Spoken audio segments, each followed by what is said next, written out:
આગળ વાત કરીએ ભાવનગરની તો ભાવનગરની સમરસ હોસ્ટેલ ફરી એકવાર ભોજનની ગુણવત્તાને લઈને વિવાદના કેન્દ્રમાં આવી છે।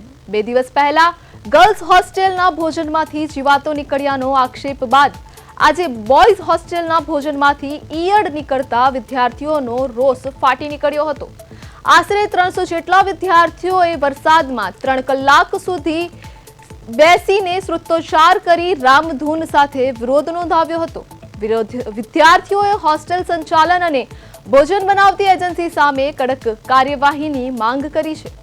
વિરોધમાં એબીવીપી અને એનએસયુઆઈના કાર્યકરો પણ જોડાયા હતા। સમાજ કલ્યાણ વિભાગના અધિકારીઓ અને નોડલ અધિકારી સ્થળે પહોંચ્યા હતા।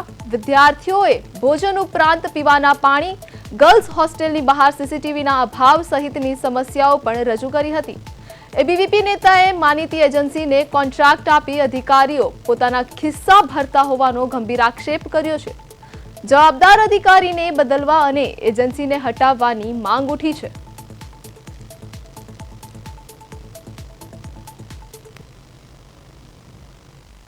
બે દિવસ પહેલા જ્યારે તમે જોયું હોય છે, તમે પણ આવ્યા હતા જ્યારે મીડિયામાંથી બધા મીડિયાકર્મીઓ, 2 દિવસ પહેલા જ્યારે બહેનોની હોસ્ટેલની અંદર જ્યારે ખરાબ ખાવાનું નીકળ્યું હતું ત્યારે 6 વાગ્યાથી લઈને 12 વાગ્યા સુધી વિદ્યાર્થી પરિષદ સાથે બહેનો પણ જોડાયેલા હતા અને તેમાં 12 વાગે જ્યારે બહેનોને જમવાનું આપ્યું અધિકારીઓ દ્વારા અને આજે જે જમવાનું ફરીવાર એકને એક પ્રશ્ન આવ્યો છે। આજે જમવાની અંદર આજે ભાઈઓમાં પ્રશ્ન આવ્યો છે અને આજે કલેક્ટર સાહેબે બહેનોને બોલાવેલા હતા, પણ આજે જે બહેનોને બોલાવવામાં આવેલા હતા તે બહેનોને કલેક્ટર સાહેબે સંતોષકારક જવાબ આપ્યો નથી। તેના કારણે આજે બહેનો પણ ઉતરેલી સ્ટ્રાઇક ઉપર અને ભાઈઓની જમવાની અંદર ગરોળી નીકળી રહી છે અને ઈયળ નીકળી છે। ભાઈઓ પણ સ્ટ્રાઇક ઉપર 2 દિવસ પહેલાં જ્યારે અધિકારીઓ આવ્યો, પણ અધિકારીઓ ખાલી પોતાની એક ઇમેજ ઊભી કરવા માટે આવ્યા હતા।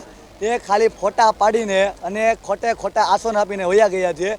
વિદ્યાર્થીના હિતમાં કાંઈ પણ કામ નથી કર્યું। અહીંયા અમે ભોજન બાબતે ઘણા બધા બાબતની રજૂઆત કરી છે, છતાં પણ અમારી રજૂઆતને કોઈ સ્વીકારવામાં આવતી નથી। અમારા જમવામાં ઈડા, મકોડા, સિગારેટ, ગરોળી બધું નીકળે છે અને અહીંયા બધા લોકો અમારે ઘર પ્રૂફ માગે છે, પણ અમને અંદર મોબાઈલ લઈ જવાની પરમિશન જ નથી। જ્યારથી અમે આ બધું પ્રૂફ બધું એકઠા કરીએ છીએ તો અમને મોબાઈલ અંદર લઈ જવાની પરમિશન જ નથી આપતા ડાઇનિંગ હોલમાં। ઘણા વર્ષથી સમરસ હોસ્ટેલમાં જમવામાં ઈયળો નીકળવાના તેમજ પાણી ના આવવાના એવા ઘણા પ્રશ્નો ઉદ્ભવેલા છે। ભૂતકાળમાં પણ યુવક કોંગ્રેસ તેમજ એનએસયુએ રજૂઆત કરેલી છે। આ બાબતે આવતીકાલે યુવક કોંગ્રેસ તેમજ એનએસયુએ કલેક્ટર સાહેબને લેખિતમાં આવેદન આપશે અને તાત્કાલિક સમાજ કલ્યાણ અધિકારીને સસ્પેન્ડ કરવામાં આવે, તેમજ આ જે કોઈ રેક્ટર છે કે જેની એજન્સી છે તેને સસ્પેન્ડ કરવામાં આવે, તાત્કાલિક પગલાં લેવામાં આવે। દિવસ 10માં જો પગલાં લેવામાં ન આવ્યા તો કલેક્ટર કચેરીઓનો ઘેરાવ કરવો પડે તો પણ યુવક કોંગ્રેસ તેમજ તેમ કે અહીંયા આની પહેલાં પણ જ્યારે આંદોલનો થયા ત્યારે ખુદ કલેક્ટર સાહેબ આવીને પણ સાંત્વના આપી લે છે, પણ એમાં કોઈ ફેરફાર થતો નથી। એક નહીં તો બીજી એજન્સી જે એજન્સી આવે તે માત્ર ખોટા બિલો મૂકવામાં વ્યસ્ત રહે છે,